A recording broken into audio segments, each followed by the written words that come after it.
Yo, what's up guys, you're back with Technic, and today we have a gaming FPS test between the Snapdragon 765G, Snapdragon 855 Plus, and 730G on the Realme X50, ROG Phone 2, and K30 4G. All of them have 120Hz refresh rate panels, though the X50 has a little thing at the bottom saying that there are compatibility issues and most apps will revert to 60Hz. We have Game Space on the X50, Armory Crates on the ROG Phone 2, and Game Turbo on the K30 4G. Our first game over here is going to be Bullet Force. For those of you who don't know this game, it actually came around way before PUBG and Call of Duty Mobile and all of those games, and this was pretty much the basis and standard for first-person player games online. You can play this game online and offline. I am doing offline mode over here just so that I don't have any issues and I can test it as accurate as possible on all of the devices. We have the frames per second at the top right of each individual phone. We have the X50 on the bottom left corner, the K30 on the bottom right corner, and the ROG Phone 2 at the top with that Snapdragon 855 Plus processing chip. Now that 855 Plus processing chip is running on 7nm technology, while the one on the X50 is also 7nm. The K30 has a Snapdragon 730G chipset which is running 8nm technology over there. Now all three phones, well, the two on the left there being the ROG Phone 2 and the X50, both have 8 gigs of RAM on these versions. I have the 10-cent version of the ROG over here, and then on the bottom right with the K30 we do indeed have only 6 gigs of RAM, but that shouldn't really matter since games don't really take that much RAM when you are indeed playing them on mobile devices.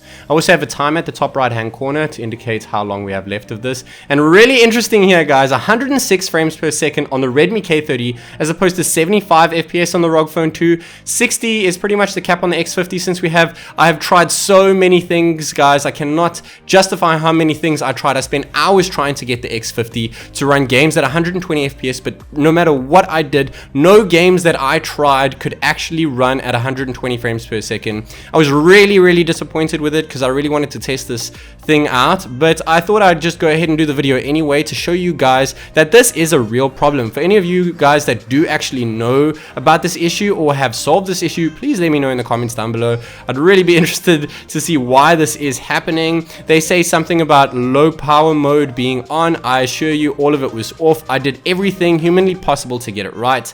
We are playing Dead Trigger 2 here with 120 FPS cap. All of these games are at 120 FPS cap. That is why I haven't included things such as PUBG, because those are limited to 60 frames per second as well as Fortnite. Now, so far, the Redmi K30 4G is doing a great job if you look at its frames per second at the top right corner of the bottom right of the screen over there, sitting pretty much between 80 and 100, where the ROG Phone dips a lot. A lot of the time it goes to 50 and then shoots back up to 70 or 80 or 120. There's a lot of fluctuations with the ROG Phone. I would say we need G-Sync or V-Sync here, but these are mobile devices. And once again, 89 frames per second on the K30, guys. I cannot believe this. 74 on the ROG Phone 2 and 60 once again stable on the X50 due to that cap.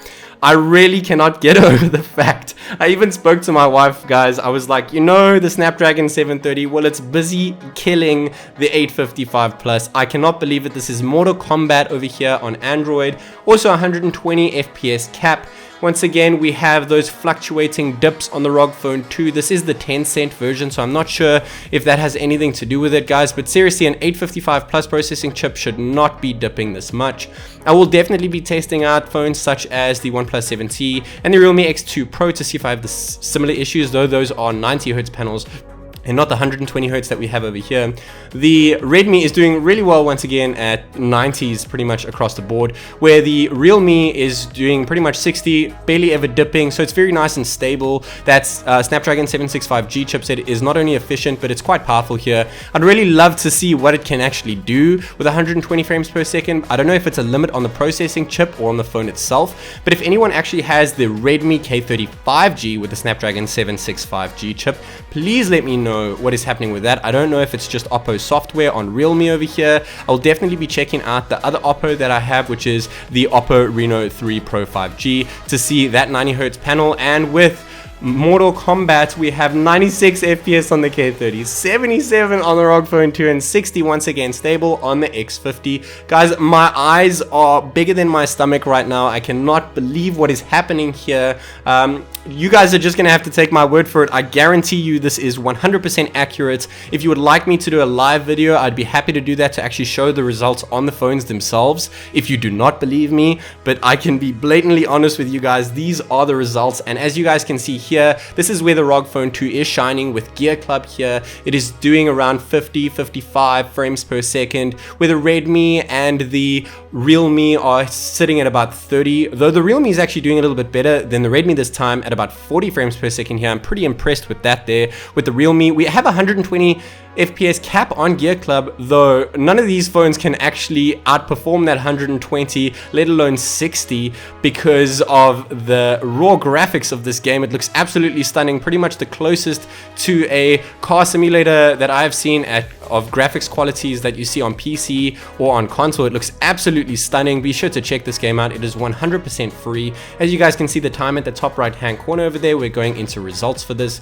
32 frames per second on the K30, 55 this time on the ROG Phone 2, that's good to see, and 40 on the X50 that's also good to see on the Snapdragon 765G. Finally, it got not last place when performing a game here, because all of them seem to be pretty capped at 60 because of the graphics of Gear.Club. Now, our last game here is Trials Frontier. We also have 120 FPS cap over here. The Snapdragon 730G is doing really well once again, pretty much sitting at 120 frames per second all the time. And guys, I'm not this bad at this game, I can assure you. I'm just doing this for the purpose of this test, to show you guys the dips on the ROG Phone 2 over there. The X50 is pretty stable at 60, though I must say things feel really slow at 60 frames per second once you do indeed play them at 120. I really need to figure out this thing with the Realme and why it is not playing any games with this. I tried multiple different screen recorders and it's not the recorder, it's not the games. I've turned low power mode off.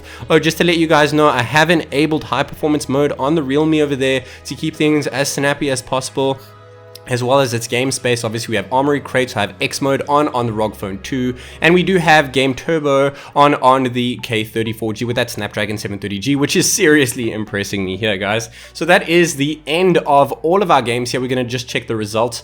We have 110 frames per second on the K30, 72 on the ROG, and 60 on the X50, once again stable at 60 there, with a game that is capped at 120 FPS. Strange test this, I must say, guys, but I'm really impressed with the Snapdragon 730G. Here are the total results here, guys. As you can see, the names and the icons on the left and right hand side. We have the average frames per second at the bottom over here, 56 frames per second on average for the X50, 70.6 frames per second average on the ROG Phone 2, and 86.6 frames per second average on the K30 Now, what this tells me, guys, is not only is the Snapdragon 730G doing really well at a very cheap price point over here with the K30, but you don't need more than a 90Hz refresh rate panel. And until next time, guys, this is Technic.